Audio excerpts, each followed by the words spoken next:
লেখিকা মধুরা নন্দীর স্মৃতিটুকু থাক। চোখ বুজলেই উলুর শব্দটা কানে ভেসে আসে। একটু অন্যরকম করে উলু দিত মা। বেশ একটা সুরেলা টান থাকতো প্রতিবার উলুর ধ্বনির শেষে। অনেকক্ষণ কানে লেগে থাকতো সেই রেশ। ঠাম্মা বলতো জোকার দেওয়া। ওদের ভাড়া বাড়ির উঠোনটাও কিন্তু বেশ বড়ই ছিল। খিড়কি দিয়ে ঢুকে কিছুটা এগিয়ে বাদিকে বাঁধানো সিলিন্ডার কল। খুব নরম ছিল কলটা। সৌম্য যখন 4-5 বছরের তখন মায়ের সাথে সাথে কলতলায় যেত। মা বাসন মাজতো আর ও কল টিপতো। খুব বকতো মা আগে আগে। সৌম্য কিছুতেই শুনতো না, প্রায় শুয়ে পড়ে কল টিপতো। একবার দোলের সময় মনে হয়, হ্যাঁ তা দোলই হবে। অনেকদিন হয়েও গেল তো, প্রায় 20-25 বছর। 94 কি 95 সাল হবে, ঠিক মনেও পড়ে না। তা সেই একবার দোলের দিন সবাই তো ভূতের বাচ্চা সেজে বাড়ি ঢুকেছিল। মায়ের খিলখিল হাসিটা যেন এখনো কানে বাজে। বাবা ঘাড় ধরে কলতলায় বসিয়ে সারা গায়ে সাবান ডলেছিল। দু চোখ টিপে কাঠের পুতুলের মতো বসেছিল। কিন্তু তাও লাইফ বয়ের ফেনা, উফ, ষাঁড়ের মতো চিল্লাচ্ছিল সেবার। কলতলা থেকে ডান দিকে এগিয়ে বাঁধানো তুলসী মঞ্চ। ঠাম্মা পুজোর বাসন কিছুতেই কলপারে মাজত না। আইঠা ভরা পূজার বাসন ওইখানে মাজুম না কিছুতেই। ঢাকার মেয়ে ঠাম্মা। দাদু অবশ্য বাবা যেবার মাধ্যমিক দেয় সেবারই ওই তুলসী মঞ্চের সামনে বসে ঠাম্মা বাসন মাজত। শনিবার করে লুট দিত ঠাম্মা। শনিপ্রীতে বলহরি। ঠাম্মার কাপা কাপা গলার সাথে তারস্বরে একটা কচি গলা রিনরিনিয়ে উঠত তখন, হরি বল। প্রসাদ খেয়ে কলপার থেকে পা ধুয়ে ঘরে ঢুকতো ওরা। মা সন্ধ্যা দিত। একটু কুঁজো হয়ে ঠাম্মা পাশেই দাঁড়িয়ে থাকতো। নিচু হয়ে ঠাম্মার পা ছুতো মা। মাথার ঘোমটাটা একটু সরে যেত তখন। কাপা কাপা হাতটা মায়ের মাথায় রাখতো ঠাম্মা। বাইসে থাও, শুয়ে থাও। শাকটা রেখে উলু দেওয়াও শেষ হলো, আর বাবার সাইকেলের ঘন্টিও বাজলো। মায়ের চোখ বুজে প্রণামরত মুখটা কেমন যেন আলো আলো হয়ে যেত ওই সময়টা। ছোট্ট সৌম্য, না তো সমু সমু ছিল। সৌম্য তো এখন হয়েছে। সমু ছুটে যেত গেট খুলতে। রংচটা সাইকেলের সাথে সাথে বাবার হাসি মুখ বাড়িতে ঢুকতো। বিডিও অফিসে সামান্য একটা চাকরি করত বাবা। ছো মেরে সাইকেলের রডে ঝোলানো পুরনো হাতে বোনা সুতির ব্যাগটা তুলে নিত সমু। মুখ খুলতেই কোনোদিন সিঙাড়া, কোনোদিন সদ্য ভাজা জিলেপি, নয়তো রসুন দেওয়া আলুর চপ। ফলস্বরূপ রাতে চোয়া ঢেকুর। মা একগাদা কাঁচা ঝালঝাল আদা গিলিয়ে দিত বাবার ওপর গজগজ করতে করতে। আর নয়তো ঠাম্মার দেরাজ থেকে ভাস্কর লবণ, অম্বলের অব্যর্থ দাওয়াই। জেলুসিল, পুদিনহারার তখন কোনো জায়গা ছিল না ওদের জীবনে। একদিন অবশ্য কলা পেঁপেও আনতো বাবা।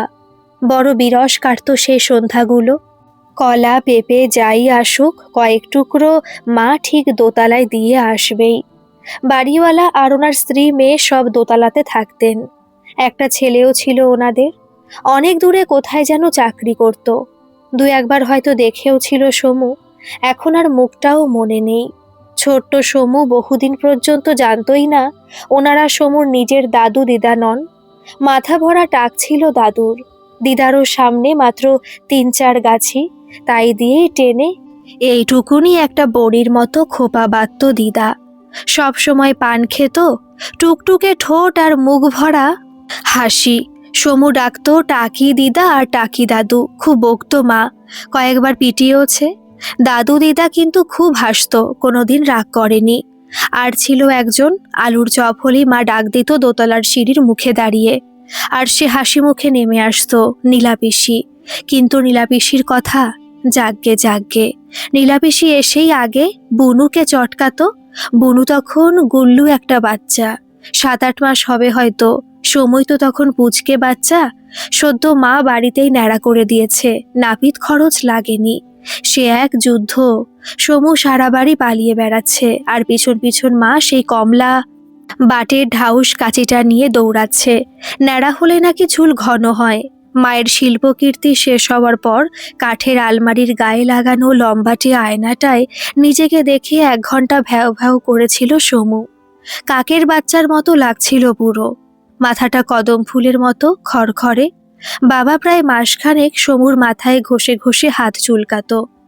রাগের চোটে বহুদিন আয়না দেখতো না ও। আয়নাটার 2-1 জায়গা একটু চিড় ধরে গেছিল। বাবা বলতো মাঝে মাঝে নতুন আয়না কেনার কথা। কে জানে কেন মা কিছুতেই কিনতে দিত না। মায়ের বিয়েতে দাদু দিয়েছিল ওটা। আর একটা উঁচু খাট। অনেক ছুটির দুপুরে শুকতারা চাঁদমামা নিয়ে ব্যস্ততার অবসরে মাকে আয়নাটা মুছতে দেখেছে সমু। হ্যান্ডেলে লাল কালো ফিতে জড়ানো, একদম ওপরের দিকটায়। অত উঁচুতে সমুর হাত যেত না। ওখানটায় লাল লাল টিপ লাগানো থাকতো। আঠায় আঠায় জায়গাটা কালচে হয়ে গেছিল। তাও মা আয়নাটা পাল্টাতে চাইতো না। কাউকে কি খুঁজতো মা ওটার মধ্যে? মরে যাওয়া বাবাকে কি খুঁজতো? বুনুকে একটা নূপুর বানিয়ে দিয়েছিল টাকি দিদা। সরু জিলজিলে রূপোর 2 কাছা সুতো, চারপাশ দিয়ে কিরম যেন বলের মতো গোল্লা গোল্লা। আবার ঝুমুর ঝুমুর শব্দও হতো। বুনুটা সদ্য সদ্য হাঁটতে শিখেছে তখন। আধো আধো করে কথাও বলতে পারতো। একটা লাল টুকটুকে জুতো কিনে দিয়েছিল বাবা। হাঁটলে প্যাক প্যাক করে শব্দ হতো। কল্যাণীতে সতীমার মেলায় এসেছিল সমুরা একবার। ট্রেনে সেদিন দম আটকানো ভিড়। ঠাম্মাকে টাকি দিদার জিম্মায় রেখে ওরা 4 জন এসেছিল। ঠাম্মা অত ধকল নিতে পারতো না আর। যাওয়ার সময় ভালোই গেছিল, ফেরার সময় ভিড় কাকে বলে বাপরে। কোনো রকমে টেনে হিচড়ে 3 জনকে নামানোর পর দেখা গেল বুনুর পায়ের 1 গাছা নুপুর হাপিস। মা কাঁদো কাঁদো, বাবা চুপ, বুনু হাসি হাসি। দিব্যি দুধে দাঁত দেখিয়ে হেসে টেসে বলল, একটা মামা পা থেকে একটা ঝুম। বুনু নুপুরকে পায়ের ঝুম বলতো, খুলে নিয়েছে। বুনু আরেকটা পাও বাড়িয়ে দিয়েছিল, মামাটা নেয়নি। বুনুর ভাষায় সুন্দর মামা। টাকি দিদা আরেকটা গড়িয়ে দিতে চেয়েছিল। মা খুব রাগারাগি করায় পারেনি আর। নুপুরটা বহুদিন অবধি মায়ের আলমারিতে ছিল। তারপরে যে কোথায় গেল কে জানে। তার আগের বছরই সমু স্কুলে ভর্তি হয়েছে। কাপাসডাঙ্গা রমেন্দ্র সুন্দরী উচ্চ প্রাথমিক বিদ্যাপীঠ। ক্লাস 8 অবধি ক্লাস হতো। কোনো অ্যাডমিশন টেস্ট ফেস্টের অবশ্য বালাই ছিল না। সমুদের বাড়ি থেকে 3-4টে বাড়ি পরেই রমেন স্যারের বাড়ি। ওই স্কুলের হেড স্যার, কালো কুচকুচে লম্বাটে গড়ন। রোজ সমুদের বাড়ির সামনে দিয়ে মাথা উঁচু করে গটগটিয়ে হেঁটে যেতেন। কত বয়স তখন স্যারের? বাবার থেকে বড়ই তো লাগতো। কানের পাশের চুলগুলো নুন মরিচ মাখানো। সামনের একটা দাঁত পড়ে গেছিল। চোখের দিকে কেউ তাকিয়ে কথা বলতো না স্যারের। বলতে পারতো না বলাটাই বেটার। স্যারের ছেলেই অনিদাদা। কত বয়সী বা হবে তখন? সমুর থেকে বড় জোর বছর 7-এর বড়। ফুটবল নিয়ে অনিদা অ্যাকচুয়ালি ঠিক খেলতো না, বরং বলা ভালো ছবি আঁকতো। নিখুঁত প্রজাপতি হয়ে যেত যেন বলটা ওর কাছে আসলেই। ভেসে বেড়াতো, উড়ে বেড়াতো ওর ছোঁয়ায়। ওই বয়সে সবাইকে স্বপ্ন দেখাতো অনিদা। একদিন কাপাসডাঙ্গার নাম অনিন্দ্য সুন্দর ব্যানার্জির নামের সমর্থক হবে। কিন্তু এতগুলো বছর কেটে গেল মাঝে। অনিদার নাম তো কোথাও কি জানি। সমুকে নিয়ে বাবা স্যারের বাড়ি গেছিল একদিন। একটা লুঙ্গি আর সাদা গেঞ্জি পরে বাড়ির সামনের ঘাসগুলো পরিষ্কার করছিলেন স্যার। বাবার আর্জি শুনে এক ঝলক সমুকে দেখে নির্বিকার মুখে ঘাস ছাড়ছিলেন। বুকের মধ্যে ধুকপুকানি। বাবার পিছন থেকে খরগোশের মতো মুখ বাড়িয়েছিল সমু। কিছুক্ষণ পর সমুর দিকে তাকিয়েছিলেন স্যার। নেতাজির নাম শুনেছ? সমু চুপ। শুধু চোখের সামনে দিয়ে ঠাম্মা ঠাকুরের সিংহাসন উকি দিয়ে গেল। বাবা পিঠে খোঁচা মারছে। স্যার এক মনে ঘাস ছেটে যাচ্ছেন। বিড়বিড় করল সমু, এ ঠাকুর হয়, খুব বড় ঠাকুর। ঠাম্মা রোজ পুজো করে। জ্যান্ত দেখেছিল দাদু, ঠাম্মা গল্প বলেছে। এখন লুকিয়ে আছে, কিন্তু ঠাম্মা বলেছে শিগগিরই আসবে। তখন সব ঠিক হয়ে যাবে। বাবার মুখ ফ্যাকাশে। এতদিনের এত পরিশ্রম সব জলে। মরিয়া বাবা, ইয়ে মানে স্যার, ও সব জানে। আসলে ভয়ের চোটে। নিরুনিটা থামিয়ে ওদের দেখছিলেন স্যার। বা হাতটা তুলে বাবাকে থামিয়ে দিলেন। তোমার বন্ধুর বাড়িতে আজ রান্না হয়নি, ওর খুব খিদে পেয়েছে। কিন্তু ওর মার খুব জ্বর, আর ওর বাবাও রান্না করতে পারেন না। কি করবে তুমি? মুখটা একটু উজ্জ্বল হয়ে উঠল সমুর। আমার মা খুব ভালো আলু সেদ্ধ মাখতে পারে তো। আমাকে মাংসের মেটে বেছে দেয়, একটুও ঝাল লাগে না। ঠাম্মার ঘরে আমের আচার আছে। একদৃষ্টে ওকে দেখছিলেন স্যার, কিন্তু ওর তো খিদে পেয়েছে। আবার চুপসে গেল সমু। বাবার সাইকেল আছে তো, সবাইকে নিয়ে আসবে, ঠাম্মার কাছে ঘুমাবো সবাই। ঠাম্মা রাতে গল্প বলে, বিড়বিড় করতে করতে চুপ করে গেল। একটু চুপ করে থেকে বাবার দিকে তাকিয়েছিলেন স্যার। কাল ফার্স্ট আওয়ারে চলে যাবেন, অফিস ঘরে বললেই হবে ক্লাস 1, আমি বলে রাখবো। আচ্ছা এখন তাহলে আমি একটু বেরোবো। নিরুনিটা আবার সচল হয়ে উঠল। চলে আসতে আসতে একবার ভয়ে ভয়ে পিছনে ফিরেছিল ছোট্ট সমু। স্যার এই দিকে তাকিয়েছিলেন, কিন্তু আজ প্রায় 20-25 বছর পরেও সেই দৃষ্টির অর্থভেদ করতে পারেনিও। না সমু পেরেছিল, না সৌম্য পারল। ছোট্ট ছিল স্কুল বাড়িটা, জায়গায় জায়গায় ইট বের করা, লাল রংটা একটু ম্লান হয়ে গেছিল। পাশের বাড়ির বাবলু, সামনের বাড়ির টুনি, অনিতা, ওরা সবাই একসাথে বসতো, টিফিনের হুটোপাটি করে খেলতো। পুরো 8 অবধি পড়েছিল সমু, তারপরে বাবার বদলি, আর আর শেষের শুরু। স্কুলের ঠিক পাশেই হারু জেঠুর দোকান। কখনো কখনো জেম্মাও বসতো এসে। দোকানে লাগোয়া টালির চালের বাড়ি ছিল ওদের। কি সুন্দর সুন্দর লাল নীল মাছ লজেন্স পাওয়া যেত। স্বচ্ছ সেলোফেনে মোড়া আচার, লম্বা সরু সরু চুরুটের মতো দেখতে একরকম জিনিস পাওয়া যেত, ভিতরে মশলা, ঝাল ঝাল। জিভে টকাটক আওয়াজ তুলে খেত সমু। কতবার টিফিনের পয়সা বাঁচিয়ে এনে মাকেও খাইয়েছে। বাবার সাইকেলে চড়ে স্কুল যেত, সিট থেকে নামিয়ে 1 টাকার কয়েন দিত বাবা, টিফিন খরচ। যতক্ষণ পর্যন্ত সমু ক্লাসে না ঢুকতো, বাবা ঠিক দাঁড়িয়ে থাকতো। একবার ঠাম্মাকে হারু জেঠুর দোকান থেকে কারেন্ট নুন এনে জোর করে খাইয়েছিল। 7 দিন ঠাম্মার বাঁধানো দাঁত টোকেছিল। সমুর পিঠে মায়ের চাপড় পড়েছিল কয়েকটা। টাকি দিদাদের ছাদটা ন্যাড়া ছিল। বহুবার রেলিং দেব দেব করেও শেষ পর্যন্ত আর দিতে পারেনি টাকি দাদু। এক কোণে বিশাল বড় অ্যান্টেনা, একটা সাদা কালো পিঠে কুচওয়ালা ঢাউস টিভি ছিল দাদুদের। তখন কিছুদিন হলো মহাভারত শুরু হয়েছে। প্রতি রবিবার শোনা যেত ম্যাচ সময় হু, অঘোষিত কারফু লেগে যেত সেই সময়টা। সমুরা দল বেঁধে ওপরে যেত। দ্রৌপদীর বস্ত্রহননের দিন ঠাম্মা হাউ হাউ করে কাঁদছিল। মাইয়া মাইনসের উপর অত্যাচার ভগবান কখনো মাইনা নেন না, নিবংশ হইয়া যাবি রে। মা লুকিয়ে লুকিয়ে চোখ মুছছিল। কিছু না বুঝেও খুব কান্না পাচ্ছিল সমুর। এক একদিন হঠাৎ কিছু ইঙ্গিত না দিয়ে টিভিটা ঝিরঝির করা শুরু হয়ে যেত। অনেকক্ষণ চুপ করে থেকে নীলাপিসি দমাস করে একটা কিল মারত টিভির গায়ে। এক একদিন কাজ হতো, নইলে পাশের পাড়ার অজয় কাকু এসে ছাদে অ্যান্টেনায় কি একটা করত। একটু পরেই কাচের মতো ছবি। প্রতি রোববার বিকেল 4টে না 4:30, আজ আর মনে নেই, সিনেমা হতো ফার্স্ট চ্যানেলে। উত্তম সুচিত্রা নামক ম্যাজিকের সাথে ওখানে প্রথম আলাপ সমুর। বুঝতো না তখন কিছুই, যদিও তখন তো ওই ফার্স্ট চ্যানেল আর সেকেন্ড চ্যানেলে হিন্দি সিনেমার গান হতো। এখানেই কি প্রথম শক্তিমান দেখেছিল সমু, কি জানি। তবে এটা মনে আছে, মন্ত্রমুগ্ধ হয়েছিল ওর গোটা বাল্যকাল। কতবার যে বো বো করে ঘোরার চেষ্টা করেছে। শক্তিমান কমিক্স বেরোতো, পাগলের মতো টাকা জমাতো সমু। টিফিনে টাকা বাঁচিয়ে মাকে হাত করে কোথায় যে গেল কমিক্সগুলো, হারিয়েই গেল সব। একদিন লম্বাটে নাকের ঝোপানো চুলের কালো মতো একটা ছেলের উদ্দেশ্যে টিভির কাচের গায়ে চুমু দিচ্ছিল নীলাপিসি। সমুর অবাক চোখের দিকে গম্ভীরভাবে তাকিয়েছিল। এ কে জানিস? আমার জান, আমার প্রাণ, শাহরুখ খান। কিছুদিন আগে বাজিগর রিলিজ করেছে তখন। একবার হয়েছিল মহা মুশকিল। নীলাপিসি আর মা হিন্দি গান দেখছে, ঠাম্মাও পানের বাটা নিয়ে এসে বসেছে। নায়িকার পোশাক ছিল কি বলে কিঞ্চিত সংক্ষিপ্ত। ঠাম্মা কিছুক্ষণ হাঁ করে থেকে সমুকে নিয়ে উঠে গেল। সি সি, প্যাট বাইর কইরা কি নাচন কোদন, লজ্জাও নাই। মা বাপ তো দেখতাছে নাকি, এত ধারি মাইয়া, সি সি সি। মা অধবদন। সবকিছু কেমন পাল্টে যাচ্ছিল দ্রুত। চারপাশ চেনা মানুষজন। দোতলার ঘর থেকে মাঝে মাঝে চিৎকার, চাপা কান্নার আওয়াজ ভেসে আসতো। মা ছুটে যেত, একটু পরে চিন্তাকুল মুখে নেমেও আসতো।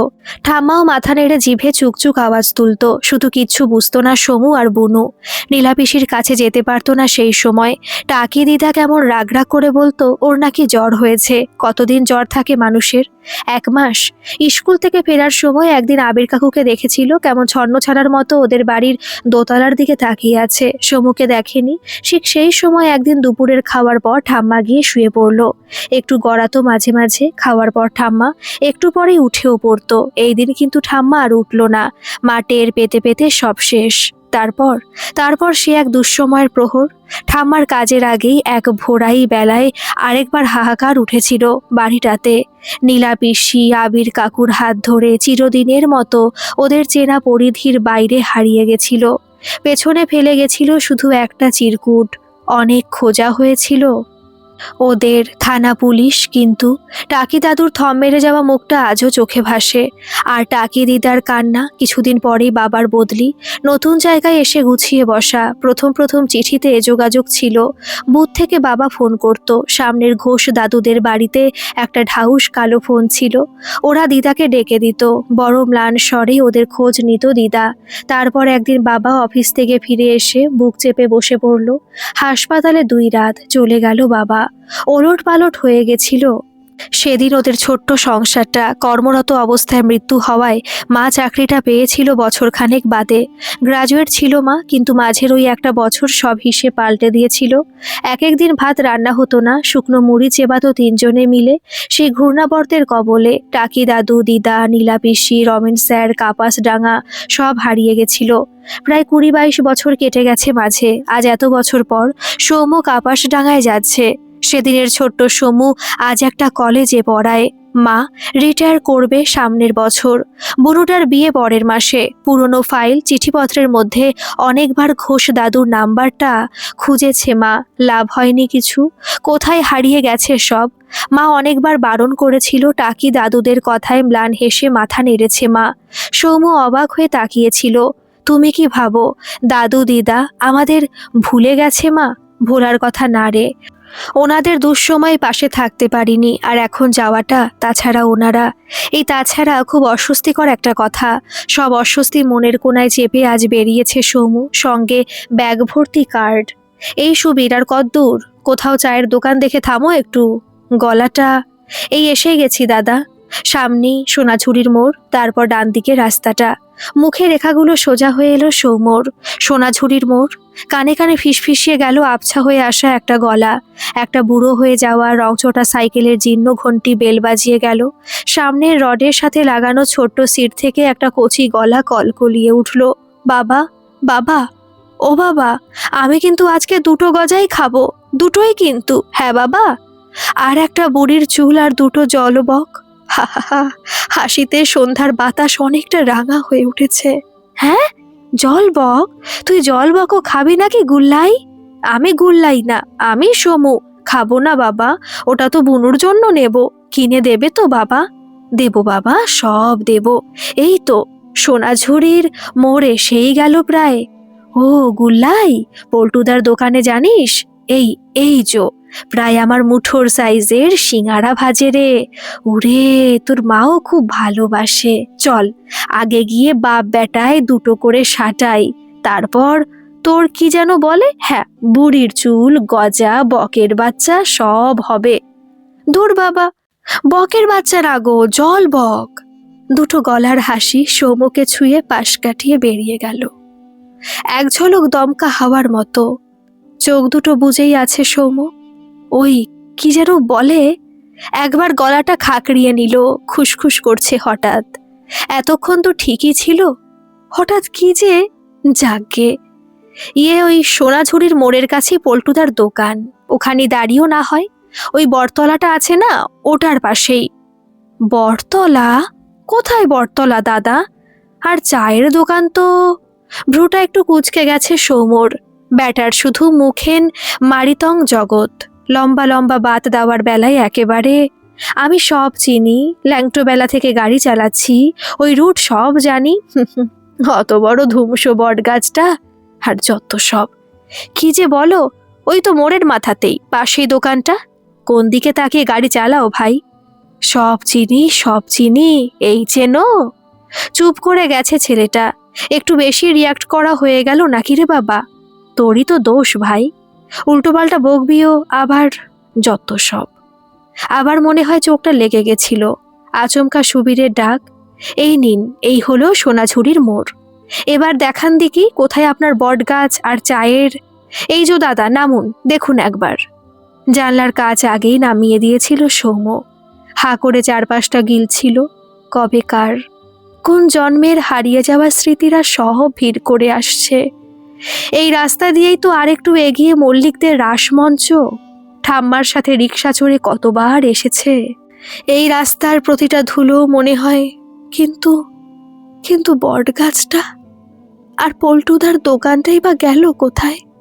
আর এসব কি? এত এত দোকান, লোক গিজগিজ করছে, এরম তো ছিল না। গাড়ির দরজাটা খুলে মাটিতে পা রাখলো। রাস্তাটা কি চওড়া হয়ে গেছে? পিচ ঢালা? আগে তো লাল ধুলো ওড়ানো ধোয়া ওঠা ছিল। বাবা খুব সাবধানে সাইকেল চালাতো এখানটায়। সৌম্য পায়ে জোর পাচ্ছে না, কাঁপছে একটু একটু। আসলে এতক্ষণ গাড়িতে টানা বসে থাকা তো। কিন্তু লম্বা কার জার্নি তো নতুন নয় ওর পক্ষে। মাকে একটা ফোন, না থাক, আগে টাকি দাদুদের কার্ড দেওয়া হোক, তারপরে একেবারে দিদার সাথে মার ফোনে কথা বলাবে। বেশি বেলাও তো হয়নি এখনো। ও দিদা খুব কাঁদবে এত বছর পর। কিন্তু দোকানটা? ও দাদা, দাদা, হ্যাঁ হ্যাঁ একটু পাশে টোটো স্ট্যান্ড। এখন মাত্র একটা টোটো রয়েছে। অলস ভঙ্গিতে চালক বিড়ি টানছে। তেরছা চোখে একবার সৌম্যকে মেপে বিড়িটা ফেলে টোটো নিয়ে এগিয়ে এলো। 10-এর কমে কিন্তু গাড়ি ছাড়বো না দাদা। ও আপনার পরে খেচাখেচির থেকে কতদূর যাবেন? না মানে আপনি কতদিন আছেন এখানে? বেচারা হা করে আছে।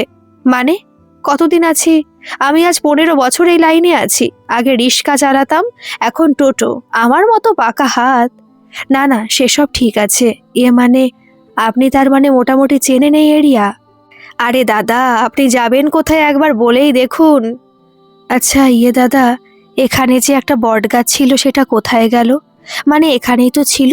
আর পল্টুদার চায়ের দোকান চেনেন না? সেই যে সিঙ্গারা ভাজে, খুব বড় বড়, বেগুনি পাওয়া যায়। বট গাছ? কোন বট? হো হো, সেই বুড়ো বটটা। ও তো শালা বছর 12 আগে বাজ পড়েছিল ওটায়।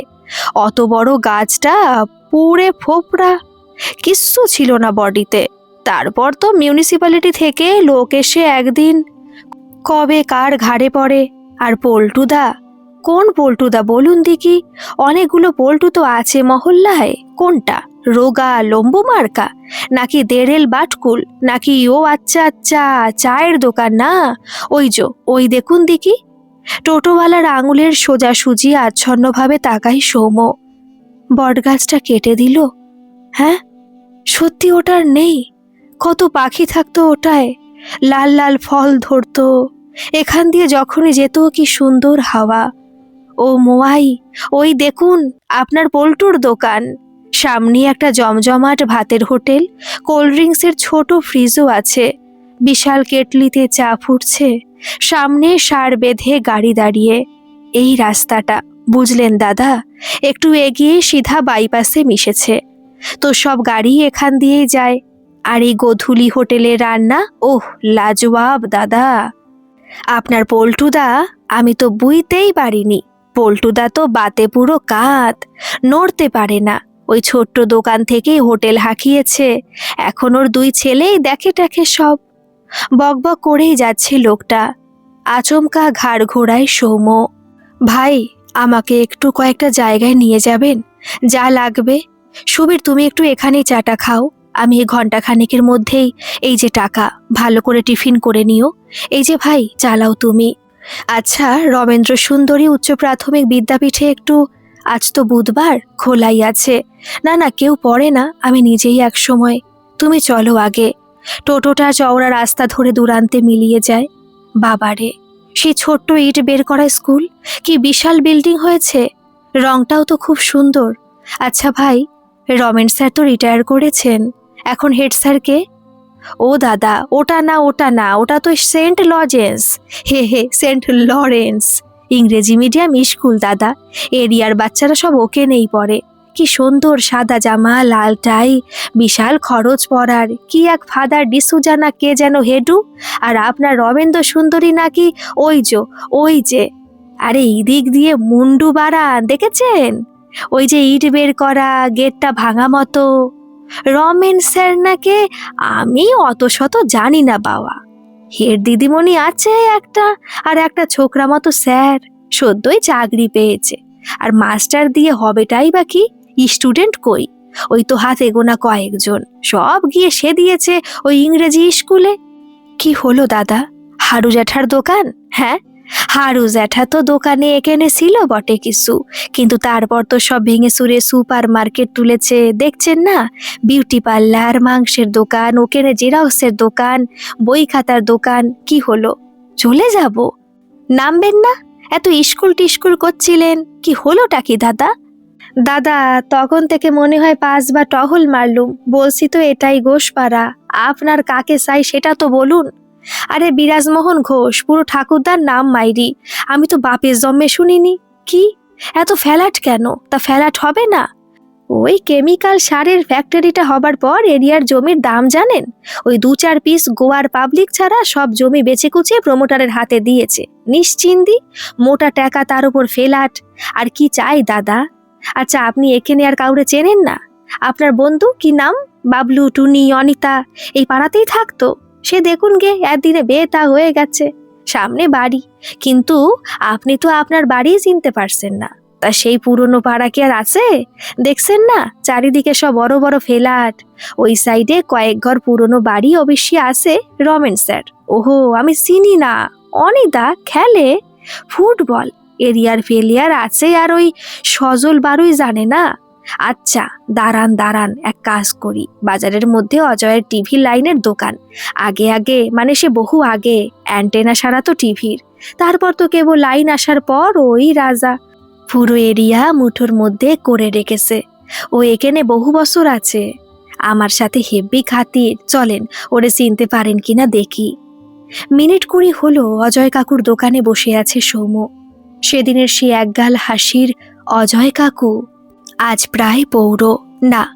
অজয় কাকু চিনতে পারেনি সেদিনের ছোট্ট সৌমুকে। সৌম্য যখন প্রাণপণে বাবার পরিচয় দিচ্ছে তখন ম্লান হেসে ঘাড় নেড়েছিল। আজ পর্যন্ত কয়েক হাজার বাড়িতে টিভি লাইন লাগিয়েছি, অত আর মাথায় থাকে না। তবে তুমি যা বলছো, বাপ মা আর ছোট ছোট ছেলে মেয়ে তো নামধাম মনে নেই, কিন্তু আবছা করে মুখ মনে আসছে। চিনেছি ওই বাড়ি। মাসিমা মেসোমশাই তো, একটা মেয়েও ছিল না ওনাদের? ও তো পালিয়ে। ইতস্তত করে চুপ করে গেল অজয় কাকু। সৌম্যর মাথা নিচু। আসলে তুমি যে টাইম বললে, মানে তোমরা চলে যাওয়ার কয়েক বছরের মধ্যেই মেসোমশাই চলে যান, শরীর একদম ভেঙে গেছিল। আসলে মেয়ের দেওয়া লজ্জাটা। মাসিমা কিন্তু ছিলেন বেশ অনেক দিন। ওই মেসোমশাইয়ের পেনশন আর বাড়ি ভাড়া, তারপর তো বছর 10 হলো উনিও। ওনার ছেলে একবারই এসেছিল। মা মরার পর বাড়িঘর বেচে বুচে প্রমোটারকে দিয়ে ওই বাড়ির জায়গায় বিশাল বড় ফ্ল্যাট এখন। গেছিলে বললে, দেখনি? ওনাদের মেয়ে না ভাই, আমি ছাপোষা মানুষ, কাজ নিয়ে বাঁচি না অত আর। না ভাই, যতদূর জানি আর ফিরে আসেনি। তুমিও ভাই আজব আছো। তোমরা যখন ছিলে তখনই মেসোমশাই প্রায় 70, আর আজ প্রায় 20-22 বছর পর তুমি একেবারে বোনের বিয়ের কার্ড হাতে। আরে ওনারা বেঁচে থাকলেও কি আর তোমায় চিনতে পারতেন? অভিব্যক্তিহীন মুখে বসেছিল সৌম্য। কি মহামূর্খ! নিজের কল্পনার জগৎ নিয়েই এতদিন খুশি ছিল, একবার ভাবেও নিজে। কি বলছো? রমেন স্যার? কোন রমেন স্যার? প্রাইমারি স্কুলটার? ওহো, ওই তার কাটা মাস্টার। তার কাটা ছাড়ার কি বলবো বলো? আরে জলে থেকে কেউ কুমিরের পিছনে লাগে? ছাপোষা মাস্টার, সে গেছে প্রমোটারের সাথে লড়তে। আরে তোমার স্যার, ওনার বাড়ির পজিশনটা দেখেছো তো আগে? পুরো সোনায় মোড়া। তা আমাদের এমএলএ রাজীব স্যার, স্যারের তো প্রমোটারের বিজনেস। স্যার খুব ভালোভাবে জমিটা চেয়েছিলেন, টাকা দেবেন, একটা আস্ত ফ্ল্যাট দেবেন, ন্যাংরা ছেলেটার একটা গতিও করে দেবেন। কে ল্যাংরা মানে? রমেনের ছেলে, ওই কি যেন অনি নাকি যেন নাম, খেলতো আগে, দেখনি ওকে? খুব ভালো খেলতো তো, কলকাতার বড় ক্লাবে চান্সও পেয়েছিল। তারপর তো বাইক অ্যাক্সিডেন্ট, বাঁচতই না নেহাত আয়ুর জোর। ডান পায়ের ওপর দিয়ে ফাড়াটা গেছে। তুমি তো আর কিছুক্ষণ বসো না, এই তো সামনে দিয়েই যাবে। একটা ক্রাচ নিয়ে ল্যাংল্যাং করতে করতে যায়। প্রতিবন্ধী কোটায় কি এক চাকরি পেয়েছে, তাই বাঁচোয়া, দুটো খেতে পাচ্ছে। নইলে তোমার স্যারের যা কাণ্ড, মুখের ওপর রাজীব স্যারকে বলে দিল এ আমার বাপের ভিটে, দেব না। আর আমার ছেলের চাকরির দরকার নেই, ওর বাপ বেঁচে আছে, পেনশন পায়, ওর বাপ খাওয়াবে ওকে, আপনি আসুন। তারপর তারপর আর কি? এমএলএর সাথে লেগে কেউ পারে? পেনশনের বেলা কবে ঘুচেছে, পেনশন পাই না। কি সব কলকাঠি নেড়ে রাজীব স্যার এখন কটা টিউশনি করে। আর ওই খোড়া ছেলে বড় এত জোরে কাজটা পেয়েছিল, চলে যায় একরকম। আচ্ছা ভাই, এবার আমায় বেরোতে হবে। ভালো লাগলো দেখা হয়ে, পুরনো দিনের কথা বড় ভালো লাগলো। আবার কখনো এলে অবশ্য একবার। কাপা হাতে কন্ট্যাক্ট লিস্টটা স্ক্রোল করার চেষ্টা করে যাচ্ছে সৌম্য। হচ্ছে না। ঘেমো হাতে পিছলে পিছলে যাচ্ছে টাচ স্ক্রিন। ঠিক সেই সময়টার মতো কখনো যেন হাতের মুঠোগুলো পিছলে গেছে, চৈতালি বাতাসের মতো, মুঠো ভরা বালির মতো। দুহাতের শক্ত মুঠোয় বন্দি হয়েও মনের অগোচরে কবে যেন হারিয়ে গেল। হ্যালো, হ্যালো, হ্যাঁ আমি। মা, মা তুমি শুনতে পাচ্ছ? হ্যালো মা, হ্যাঁ আওয়াজ আসছে। মা, তুমি জানো? মা, নেই গো, কিচ্ছু নেই, সব হারিয়ে গেছে গো। ওই বাড়িটা, আমাদের বাড়ির ছাদটা গো মা, কিচ্ছু আর নেই। ওখানে একটা ফ্ল্যাট হয়েছে, টাকি দাদু আর দিদা। আচমকা হাউ হাউ করে কেঁদে উঠল সৌম্য। সন্ধ্যার অন্ধকার ধীরে ধীরে নেমে আসছে। একটা দুটো স্ট্রিট লাইট জ্বলে উঠছে। একটু দূরে দাঁড়িয়ে থাকা ড্রাইভার ছেলেটি কেমন হতভম্ব হয়ে যেন দেখছে সৌম্যকে। টোটোওয়ালা পৌঁছে দিয়ে গেছে ওকে। মরে গেছে গো, ওরা দুজনেই মরে গেছে। আমি একটা বোকা মাধাই ছিলাম মা। তুমি তো বারবার বারণ করেছিলে। অনিতার অ্যাক্সিডেন্ট হয়েছিল তুমি জানো। অনিতা একটা ক্রাচ নিয়ে হাঁটে মা। শুধু রমেন স্যার, ঢোক গিলল সৌম্য। স্যার আছেন, কিন্তু আমি সামনে যাইনি গো। যদি চিনতে না পারেন, খুব ভয় করছিল আমার, গলা কাঁপছে। আর আর নীলাপিসির কোনো, কেমন একটা ক্লান্ত গলা ভেসে এলো। কোনো খোঁজ পাসনি তো? পাবি না জানতাম, ওই সব হারিয়েই যায়। শুধুই এত কষ্ট করলি, পাগল রে তুই। চলে আয় এবার, আমি আগেই জানতাম। মায়ের গলাটা আর শোনা যাচ্ছে না। সে কার্তিকের শেষ বিকেলে অথবা নবীন সন্ধ্যায় গাড়িতে গোছা ভরা বিয়ের কার্ড পড়ে রইল। লাল কালিতে যত্নে আঁকা নামগুলো কেমন যেন বিষণ্ণ। লাল হলুদ প্রজাপতিরা কার্ডের বুক থেকে উঠে এসে পরন্ত বিকেল আর আগত সন্ধ্যার সন্ধিস্থলে ডানা মেলে দিল। একা সময় শুধু একটা ন্যাড়া মাথায় খোঁচা খোঁচা চুল গজানো বালকের স্মৃতির হাত ধরে চুপ করে দাঁড়িয়ে। তাদের ঘিরে বইতে লাগলো মন খারাপের বাতাস। ধীরে ধীরে ভাঙতে লাগলো স্মৃতির ঘর। আচমকা কেঁপে উঠল সৌম্য, প্রায় ছুটে গিয়ে গাড়িতে উঠে পড়ল। সুবীর, চালাও শিগগির, একটু জোরে। হ্যাঁ ভাই। দাদার শরীর ঠিক আছে তো? একটু চা খেয়ে নিতেন না হয়? না সব ঠিক আছে, পথে কোথাও হবে। তুমি এখন চালাও। গাড়ি চলতে শুরু করেছে। বেশ কিছুক্ষণ হলো। খোলা জানলা দিয়ে সাই সাই করে হাওয়া ঢুকছে। কাপা হাতে কাজ তুলে দিল সৌম্য। কে জানে, খোলা জানালা দিয়ে যদি বাকি স্মৃতিটুকুও হারিয়ে যায়। থাক, না হয় স্মৃতিটুকুই থাক। গল্পটি কেমন লাগলো অবশ্যই কমেন্ট করে জানাবেন। আর ভালো লাগলে একটা সাবস্ক্রাইব করে আমার পাশে থাকবেন। ধন্যবাদ।